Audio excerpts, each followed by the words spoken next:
ini adalah bocoran juga ya.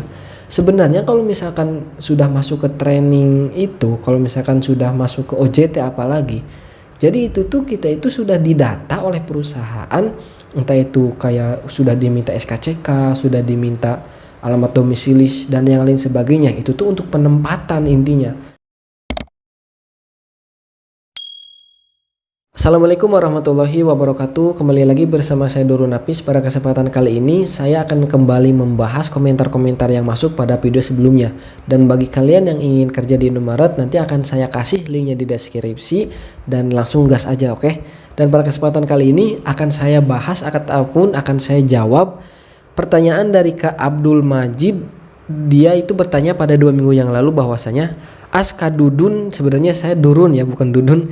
Saya udah menjalankan training selama 4 hari, besok hari kelima. Dan saya udah dikasih arahan untuk milih toko untuk OJT. Oke, apakah itu udah pasti lolos untuk menjadi karyawan Indomaret? Tolong dijawab Kak. Oke. Jadi akan saya jawab sesuai dengan pengalaman dan intinya sesuai hal yang pernah saya lakukan gitu kan. Kalau misalkan 4 hari ataupun 5 hari sudah dikasihkan arahan untuk OJT, itu artinya berarti kita itu sudah lolos ataupun sudah masuk ke tahap hampir terakhir gitu kan. Nah jadi seperti ini.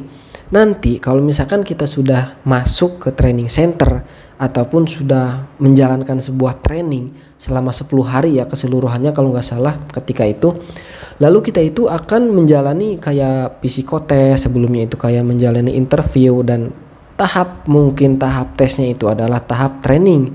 Itu adalah tahap dimana kita itu diberikan sebuah materi yang harus kita jalankan dan yang harus kita pahami untuk bekal kita nanti kerja di Indomaret. Oke, jadi seperti ini. Kalau misalkan untuk lulus ataupun tidaknya itu 100% bukan kita yang mengetahuinya. Akan tetapi ketika kita menjalankan tugas-tugas kita dengan baik dan tidak memiliki SP ataupun tidak memiliki teguran, apalagi kalau misalkan kita itu tidak memiliki kayak permasalahan dengan trainer kita, maka insya Allah akan diterima dan akan menjadi karyawan Indomaret dengan jelas, dengan lulus gitu kan. Nah jadi seperti ini.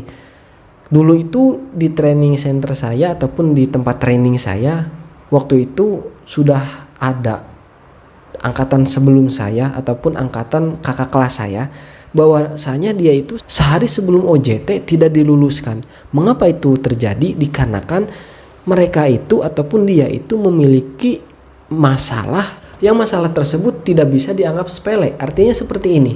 Ketika di training center kita itu memiliki tugas dan kewajiban dan hal-hal yang harus kita tinggalkan.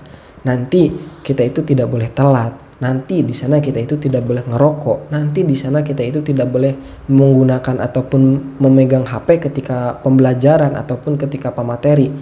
Akan tetapi kalau misalkan kita melanggar hal-hal yang diberikan aturan oleh trainer kita, maka kita itu ya akan dianggap tidak lolos gitu. Akan tetapi sebenarnya kalau misalkan ini adalah bocoran juga ya.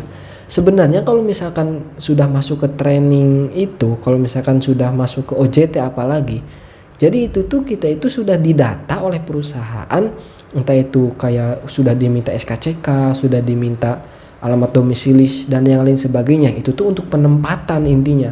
Maka dari itu buat kita ataupun buat siapapun dan dimanapun, kalau misalkan sudah OJT, apalagi sudah memberikan surat pernyataan bahwa kita itu akan OJT di tempat kita masing-masing itu kan.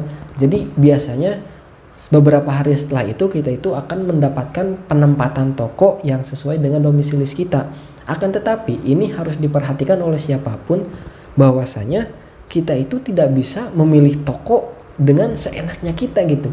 Saya mah tokonya mau di depan rumah saya gitu, mau di belakang rumah saya yang itu gitu. Jadi nggak bisa, kita itu harus menerima apa adanya, kita itu harus menerima dengan lapang dada.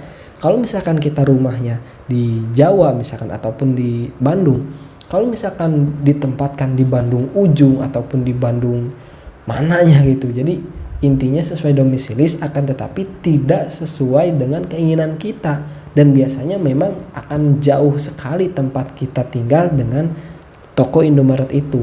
Jadi seperti itu ya Kak Abdul Majid, semoga video ini bisa memberikan manfaat dan bisa menjawab pertanyaan Kak Majid. Mungkin hanya sekian yang bisa saya sampaikan pada kesempatan video kali ini, dan buat kalian yang ingin bekerja di Indomaret, silakan untuk kirim lamaran ke link yang ada di deskripsi, nanti akan saya cantumkan. Dan kebetulan katanya sedang ada loker, siapa tahu ini bisa menjadi jalan ataupun bisa menjadi sebuah jalan pintas lah buat orang-orang yang ingin kerja di Indomaret. Mungkin hanya sekian yang bisa saya sampaikan, kurang lebihnya mohon maaf, dan jangan lupa untuk like, komen, dan subscribe.